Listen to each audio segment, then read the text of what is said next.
inexplicable. Attends. Mieux, c'est sûrement pas l'aide du journal de la presse et du journaliste millionnaire que nous allons avoir. Le journaliste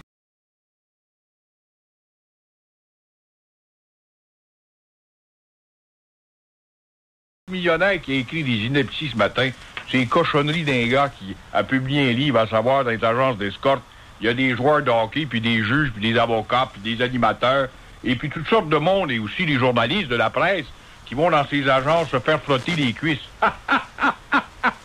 Monsieur le cochon a confié ça à Paul Arcand, c'est pas vrai du tout.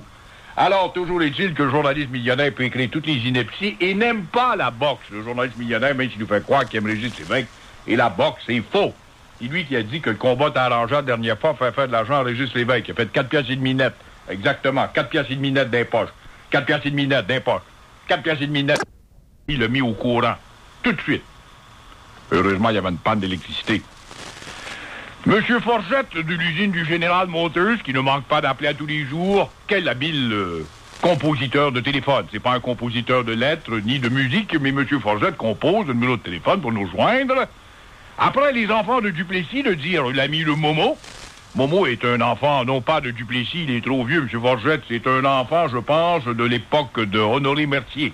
Sauf qu'il n'a pas le patriotisme d'Honoré Mercier, car Momo, il sait même pas qui est Honoré Mercier. Il sait même pas qui est le pont. Où est le pont? Comment est le pont? Il faut passer sur le pont.